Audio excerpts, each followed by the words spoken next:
Inzaghi secara khusus meminta supaya Inter punya satu striker yang tidak main di Piala Dunia. Dan itu pasti Donat Dzeko. Jerewetan ceking kita, nyerewetin apa aja. Teman-teman, saat ini kalian sedang menyaksikan Cerewetin Inter. Apa kabar teman-teman semua? Semoga dalam keadaan sehat. Selamat berakhir pekan. Hati-hati, COVID naik lagi teman-teman. Jadi harus tetap jaga jarak, rajin cuci tangan, pakai masker ya. Kita semua harus sehat.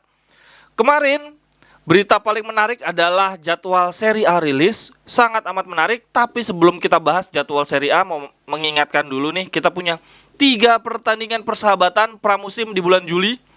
Pertama 12 Juli lawan Lugano, tim yang selalu kita hadapi di pramusim. 12 Juli, berarti 3 minggu lagi teman-teman kita bisa nonton Inter, yes. 16 Juli lawan Monaco dan 23 Juli lawan FC Lens. Ini 3 pertandingannya, 3 persahabatan doang ya teman-teman, pramusim sebentar banget. Karena habis itu 3 minggu setelah lawan FC Lens, kita 14 Agustus melawan Lecce di pertandingan pertama Serie A. Waktu Lukaku pertama kali ke Inter, debutnya lawan Lecce. Sekarang lawan Lecce juga nih. Ketika comeback, jadi Lecce sangat bersejarah bagi Lukaku. Gue inget banget Marotta bilang bahwa dia ingin transfer segera beres. Dia ingin Inzaghi mendapatkan tim yang komplit di pramusim. Jangan sampai kayak musim lalu, Dzeko datangnya di akhir-akhir, Lukaku tiba-tiba pergi sehingga Inter nggak punya penyerang di persahabatan. Satriano yang sangat melejit di persahabatan musim lalu tapi justru nggak masuk tim, itu kan persiapannya buruk sehingga musim lalu di awal-awal musim tuh Inter jelek banget karena memang persiapannya terlalu mepet, nggak komplit. Nah harapannya semoga kita bisa segera merampungkan Dybala dan lain-lain ya teman-teman. Tapi untuk kabar transfer nanti di bagian akhir. Gue mau bahas dulu pertandingan Serie A. 4 pertandingan pertama nih di bulan Agustus ada Lecce, Spezia, Lazio, Cremonese. Waduh, berat banget ada Lazio-nya. Di pekan ketiga kita langsung ketemu Luis Alberto, Immobile, Sergei Milinkovic-Savic. Waduh, semoga ya kita bisa cepet solid. Apalagi kalau sampai kita ngejual 2 dari 3 back. Kalau sampai De Vrij, Skriniar pergi kan berarti lini belakang harus cepet nih kompaknya nih. Di bulan September cuman ada 3 pertandingan.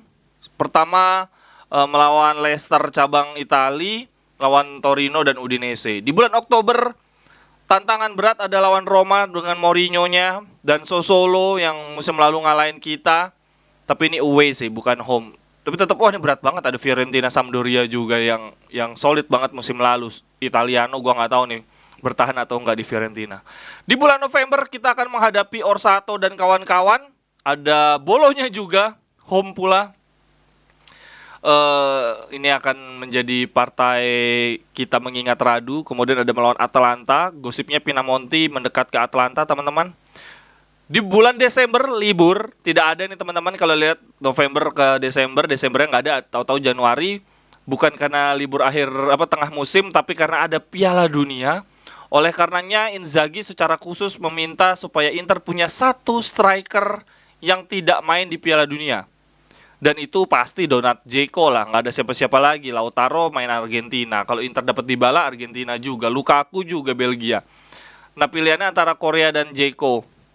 Korea kemungkinan besar akan dipinjamkan kalau gitu. Kalau Korea yang masuk, kalau Korea jadi bagian dari tim Inter musim depan dan Dzeko dilepas, berarti ya semua penyerang Inter main di Piala Dunia. Jadi gue merasa bahwa ya ini Korea akan dilepas sih. Di bulan Januari kita akan menghadapi ada yang berat yaitu Napoli. Kemudian di bulan Februari kita derby lagi melawan Leicester cabang Itali. Kemudian di bulan Maret, ini kan Januari, Februari, Maret nih kemarin yang Inter lagi parah-parahnya. Dan ini padat banget memang. Di bulan Maret kita kembali menghadapi Orsato dan kawan-kawan. Di bulan April, ini udah mulai masuk 3 bulan terakhir tuh udah mulai memasuki paruh akhir musim ya. Semoga kita cepat bungkus teman-teman. Karena kalau di April ya masih Lazio lah yang paling berat. Tapi di bulan Mei teman-teman lihat. Dimulai dari akhir April deh tuh. 30 April kita lawan Lazio. Setelah itu bulan Mei semuanya berat.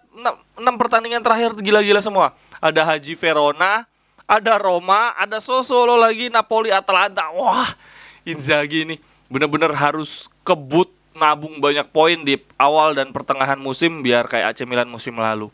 Tapi ini ngeri sih, ada Napoli juga, ada Atalanta juga. Gua nggak ngerti apakah Atalanta, Sassuolo dan Haji Verona bermain jelek seperti musim lalu, kan nggak bisa memastikan juga ya. Dan di pertandingan terakhir kita akan menghadapi Torino yang juga selalu menyulitkan Inter. Untuk teman-teman ada komentarnya? Kalau Inzaghi bisa sampai dapat Dybala, bisa dapat Lukaku, bisa dapat Bremer. Wah, itu sih November harus Scudetto. Baru November ya, kalau enggak udah pecat aja si Inzaghi, udah dikasih tim sebegini komplit. Tapi ya inilah jadwal kita, akan sangat menarik, padat banget. Akan banyak pertandingan yang selangnya cuma 3 hari, belum lagi Liga Championnya. Wah, ini Februari kalau kita masuk Liga Champion Februari Maret nih parah banget nih. Ada derby lawan Leicester cabang Italia dan lawan Orsato dan kawan-kawan di Februari Maret. Ada kemungkinan kita lagi masuk babak knockout Liga Champion. Oke, sekarang kita beralih ke Inzaghi dulu nih, ada komentarnya Inzaghi teman-teman.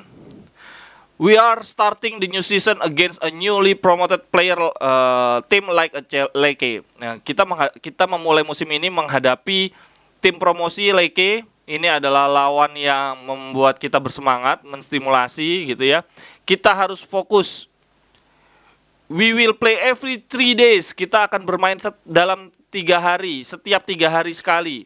Kita harus mempersiapkan diri kita dengan cara yang terbaik. And face each match with the same determination, dan bermain menghadapi semua pertandingan dengan semangat yang sama untuk melakukan hal yang terbaik. Itu menurut Inzaghi. Kabar dari La Gazzetta dello Sport, Dybala, Inter belum menyerah terhadap Dybala. Inter menyatakan ketertarikannya bahwa akan ada meeting untuk 10 hari ke depan. Dan di sini dikatakan bahwa ketidakrampungan, tidak selesainya transfer Dybala ke Inter itu lebih dikarenakan agennya yang menolak tawaran Inter. Inter menawarkan gaji 5 juta plus bonus. Nah, terus ada bonusnya itu 50% terkait jumlah permainan karena Dybala dianggap ringkih cedera kan. Nanti kalau lo bisa mencapai jumlah pertandingan yang ditentukan, baru deh lo dapat bonus. Kemudian Dybala si Messi baru aja berulang tahun. Di situ ada Lautaro, ada Korea juga hadir. Wah, ini menarik banget ya. Ada Pastore, Otamendi, Lo Celso, kemudian ada Paredes. Tapi nggak ada si Dybala. Dybala mana ya? Dybala nggak ikut ulang tahunnya Messi. Baru tahu gue. Apa mereka nggak sedekat itu? Kalau Icardi sih udah pasti nggak dekat sih. Kemudian yang menarik lagi dari kabar transfer ada dari Lucien Agoume. Dia akan dipinjamkan lagi, tapi kalau ada klub dari luar negeri yang menawarkan 10-15 juta akan dilepas. Berarti Inter udah menaruh harapannya ke Aslani sini. Si Agoume ternyata nggak kepake teman-teman. Yang menarik lagi adalah pernyataan dari Fabio Cannavaro. Dia bilang begini, Marotta, ini katanya Cannavaro ya, Marotta mengatakan bahwa hari ini lebih mudah mencari back pengganti, back berkualitas, lebih mudah menjual back juga dibandingkan penyerang. Tetapi dalam masanya saya bermain, ini Cannavaro bilang, dalam masanya Cannavaro bermain, penyerang membuat Anda mendapatkan tiket, membuat Anda mudah menjualkan tiket karena para penonton senang ya nonton gol-gol gitu. Tetapi backlah yang membuat Anda memenangkan pertandingan, memenangkan kejuaraan. Itu kata Cannavaro, gue setuju. Kalau masalah penyerang dan lain-lain, Inter musim lalu mainnya bagus banget. Tapi lagi-lagi backlah yang menentukan siapa yang mendapatkan gelar di sebuah kompetisi.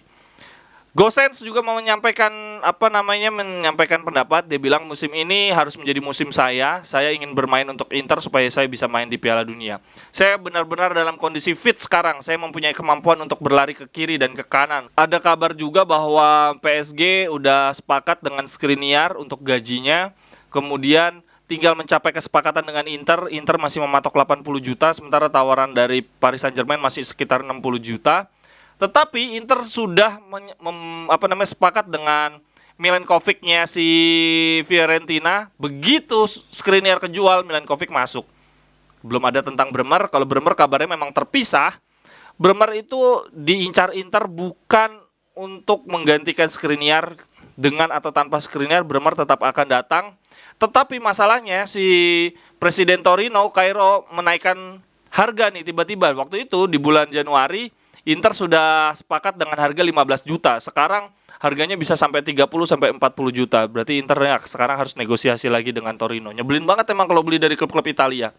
Dari gua kabarnya udah itu aja, belum ada yang baru lagi. Untuk teman-teman gimana komentarnya tentang jadwal kita? Mengerikankah?